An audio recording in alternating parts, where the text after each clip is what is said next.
Tyr, dewa Nordik yang menghadapi serigala raksasa Fenrir, dan Shanks, bajak laut misterius yang memiliki hubungan dengan raksasa Elbaf. Dua sosok yang sama-sama berkonflik dengan anjing penjaga neraka. Dua sosok yang telah memengaruhi dunia mereka masing-masing dengan cara yang mendalam, mengorbankan sebagian diri mereka untuk sesuatu yang lebih besar. Namun, bagaimana jika kesamaan ini bukan sekadar kebetulan? Hari ini, kita akan membahas koneksi antara Shanks dan Tyr, mengungkap kisah seorang dewa Nordik yang bisa saja mencerminkan kisah Sang Yonko. Dan apa artinya persamaan mereka bagi nasib akhir Shanks di cerita One Piece? Namaku Nayo, dan selamat datang di Asosiasi Korban Thriller Bark.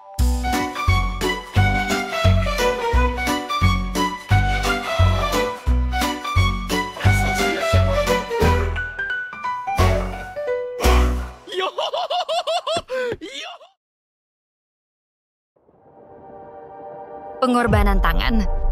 Fenrir adalah anak dari dewa penipuan Loki dan raksasa wanita Angerboda. Ia adalah salah satu dari 3 keturunan monster Loki, yaitu Jormungandr dan Hel. Para dewa merasa terancam oleh ramalan bahwa Fenrir nantinya akan membunuh Odin, pemimpin para dewa, saat Ragnarok, peristiwa akhir dunia. Ketika para dewa ingin mengikat Fenrir, makhluk yang ditakdirkan untuk membawa kehancuran, mereka membuat rantai ajaib yang disebut Gleipnir, yang cukup kuat untuk menahannya. Para dewa memutuskan untuk menipu Fenrir. Mereka mengundangnya dengan alasan ingin menguji kekuatannya.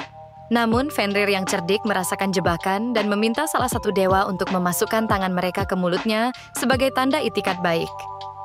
Tyr adalah satu-satunya yang bersedia melakukan pengorbanan ini. Saat Fenrir berjuang melawan ikatannya dan menyadari bahwa ia tidak dapat melarikan diri, ia menggigit, memutuskan tangan Tyr. Pengorbanan Tyr akhirnya menyelamatkan para dewa lainnya dan menunda Ragnarok. Kisah pengorbanan Shanks di One Piece mungkin terjadi dalam konteks yang sangat berbeda, tetapi nilai di balik pengorbanannya sangat mirip.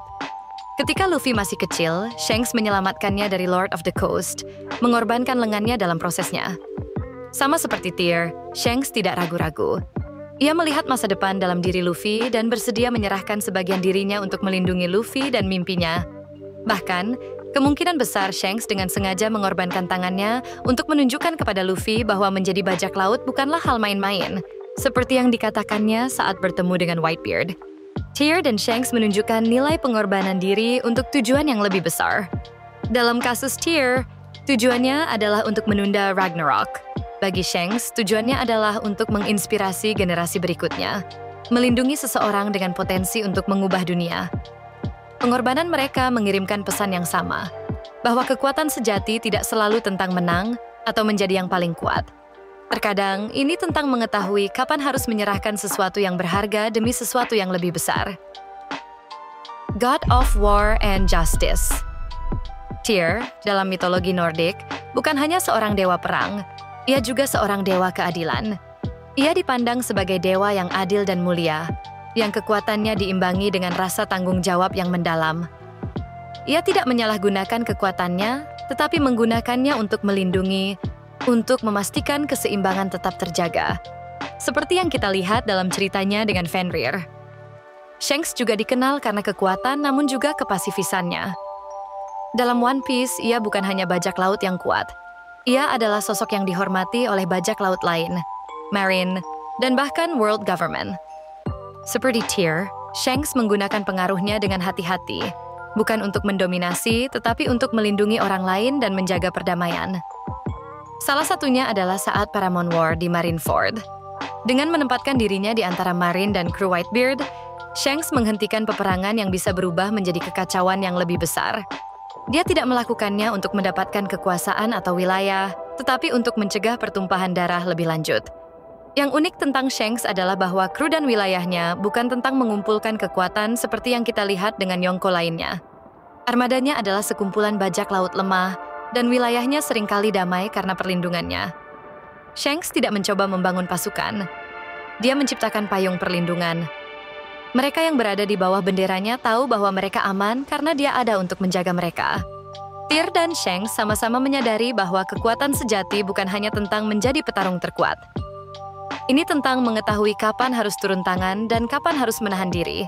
menggunakan kekuatan mereka untuk melindungi daripada menaklukkan. Dihormati para raksasa.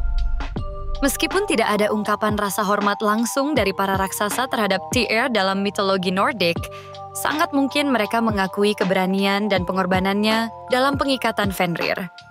Meskipun Tyr adalah dewa, keberaniannya dalam menghadapi dan mengikat Fenrir membuatnya mendapatkan rasa hormat dari para raksasa, yang melihat ini sebagai pengorbanan mulia demi keseimbangan. Sementara hubungan keseluruhan antara dewa lainnya dengan raksasa biasanya tidak baik. Shanks, walaupun detailnya masih belum terungkap, kita mengetahui dia memiliki hubungan yang kuat dengan para raksasa di One Piece. Shanks adalah salah satu dari sedikit karakter yang ditunjukkan memiliki hubungan dengan Elbaf, tanah para raksasa, dan dia sangat dihormati oleh mereka. Di video sebelumnya, kita berteori bahwa Loki, pangeran terkutuk Elbaf, mungkin telah memakan mythical Zoan Inu-Inu no Mi model Fenrir yang dia ambil dari ayahnya. Disinilah teori tersebut bermain. Pengikatan Loki bisa jadi terinspirasi dari keterlibatan Tyr dalam pengikatan Fenrir.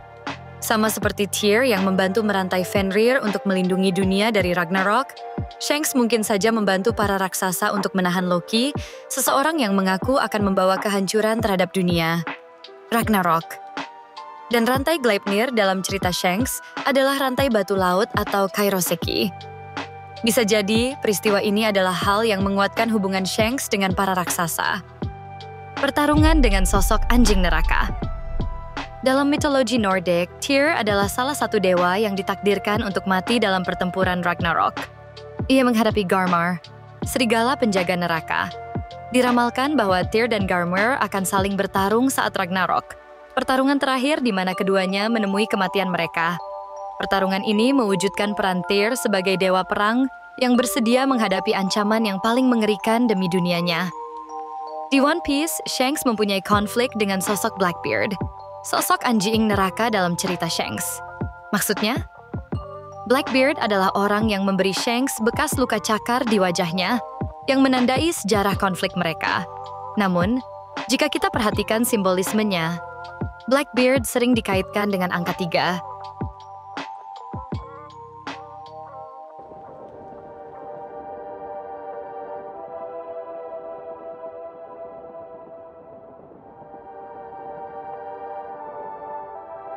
Yang memunculkan teori bahwa ia mungkin terhubung dengan sosok Cerberus, anjing penjaga neraka berkepala 3 dalam mitologi Yunani.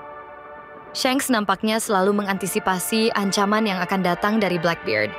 Shanks telah memperingatkan Whitebeard tentang Teach, yang menunjukkan bahwa ia memprediksi keberbahayaan dalam sosok Teach bahkan sebelum orang lain melihatnya. Walaupun ini masih teori, ia bahkan mungkin bertemu dengan Gorosei untuk membahas kemungkinan ancaman yang ditimbulkan Blackbeard. Potensi bentrokan antara Shanks dan Blackbeard tampaknya sangat mungkin terjadi, sama seperti pertarungan Tyr dengan Garmar yang telah diramalkan. Tyr dan Shanks sama-sama menghadapi sosok anjing neraka, yang masing-masing mewakili kekuatan yang dapat mengganggu keseimbangan dunia mereka. Tyr mati saat bertarung melawan Garmar di Ragnarok. Dan jika pertarungan antara Shanks dan Teach terjadi di Final War One Piece, apakah Shanks akan mati di tangan Teach? Sekarang mungkin kalian bingung kenapa aku sangat yakin bahwa Final War One Piece itu berkaitan dengan Ragnarok. Ragnarok sering dideskripsikan sebagai Twilight of the Gods, yang jika secara langsung diterjemahkan memiliki arti senja para dewa, atau senja bagi para dewa. Senja merepresentasikan transisi dari sore ke malam. Senja para dewa adalah metafora untuk akhir bagi para dewa. Dan dewa yang saat ini berkuasa di dunia One Piece adalah Celestial Dragons. Sementara Final War One Piece kemungkinan adalah peristiwa Dawn of the World, yang berulang kali disebutkan selama cerita One Piece. Jika diterjemahkan secara langsung, Dawn of the World memiliki arti fajar dunia, yang bisa kita artikan bahwa dunia One Piece akan mengalami perubahan besar, bahwa dunia akan melihat kembali matahari setelah mengalami malam yang panjang selama 1000 tahun terakhir. Ketika para Celestial Dragon menghadapi senjanya, maka saat itu dunia One Piece akan bertemu dengan fajarnya. Sebuah peristiwa kehancuran yang akan membawa pembaruan.